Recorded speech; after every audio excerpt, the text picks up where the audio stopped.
Jadi pertama-tama seperti disampaikan tadi Wakil Ketua DPRD bahwa terjadi ekspansi tenaga kerja di Kabupaten Maros. Mengingat letak geografis Kabupaten Maros itu sebagai penyangga, industri di Kota Makassar sudah mulai semakin padat sehingga dikembangkan ke Kabupaten Maros. Karena tidak lagi daerah lain untuk pengembangan industri di Sulawesi Selatan yang dekat dengan jantung kota kecuali Kabupaten Maros. Karena kami punya Bandara Sultan Hasanuddin di Maros, kemudian akses ke pelabuhan Soekarno-Hatta itu juga dekat dengan Kabupaten Maros. Sehingga pengembangan kawasan industri Makassar itu pindah ke Kabupaten Maros. Juga poros Maminasata, Makassar, Suguminasa, Takalar yang sama dengan Jabodetabek, itu juga senternya ada di Kabupaten Maros. Akhir-akhir ini dengan maraknya tumbuh industri di Maros juga menimbulkan banyak persoalan baru yang kami hadapi dari legislatif, yaitu terkait masalah perburuhan. Ada beberapa industri baru yang tumbuh, itu merekrut tenaga kerja dengan sistem kontrak, jadi tenaga kontrak.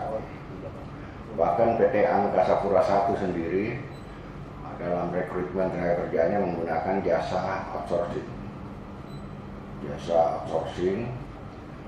Yang mana pekerjaannya statusnya banyak pegawai kontrak. Baru-baru ini kami juga didatangi sejumlah buruh berdemonstrasi menyampaikan aspirasinya.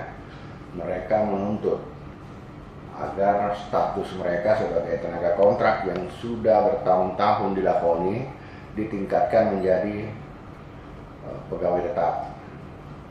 Jadi dari buruh harian menjadi buruh tetap.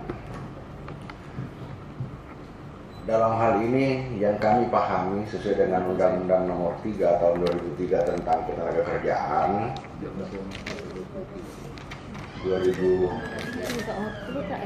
Undang-Undang Nomor 13 Tahun 2003 ya kurang satu depannya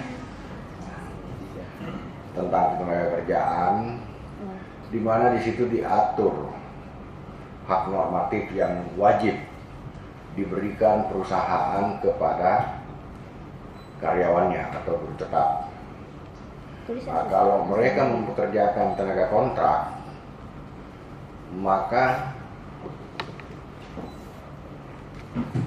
tenaganya ini, pegawai kontraknya ini kemudian kehilangan beberapa hak normatifnya.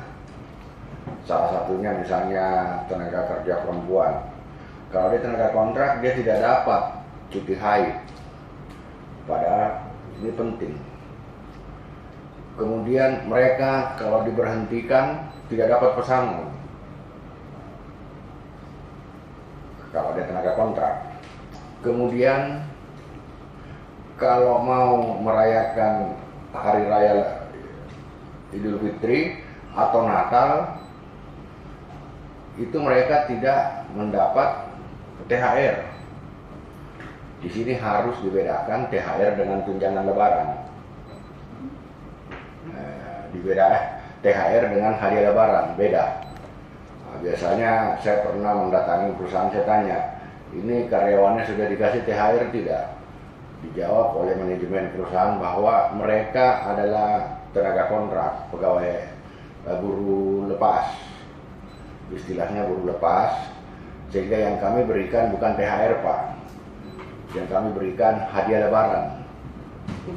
Hadiah lebaran, saya tanya apa? Sembako. Dikasih ya. Kami cross check, konfirmasi ke perundang-undangan yang berlaku, ya memang tidak diatur hak untuk buruh lepas. Oleh karena itu yang saya ingin tanyakan bahwa sesungguhnya Undang-Undang Nomor 13 Tahun 2003 ini itu pemihakannya kepada tenaga kerja sangat jelas. Kami selalu menuntut agar perusahaan patuh saja kepada undang-undang. Tapi sepertinya beberapa perusahaan yang bermasalah dengan karyawannya, dengan buruhnya, dengan pekerjanya, itu berat melaksanakan undang-undang ini. Contohnya misalnya kalau ada PHK, ternyata perusahaan menghindari untuk memberikan pesangon.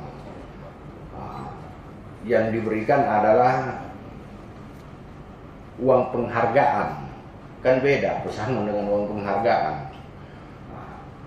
Bahkan ada rekayasa tertentu yang dilakukan pihak perusahaan sebelum melakukan PHK, membuatkan surat pengunduran diri. Dengan adanya surat pengunduran diri ini, maka karyawannya tidak lagi berhak untuk mendapatkan pesangon karena dia mengundurkan diri. Nah, kalau tidak menandatangani katanya pengunduran dirinya, dia tidak akan dapat uang penghargaan.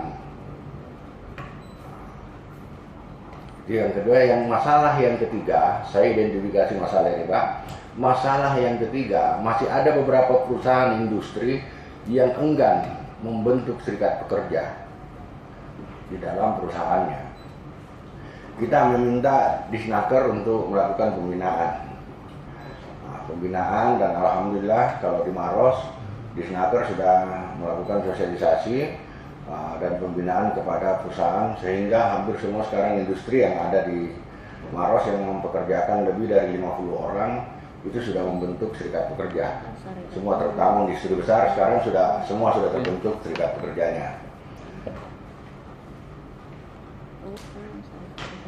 Yang terakhir, apakah ada saran, kami mohon saran dari kementerian terkait masalah tenaga kontrak atau buruh lepas, buruh harian dengan buruh tetap. Bagaimana persyaratan mereka yang sudah mengabdi lebih dari 9 bulan di perusahaan,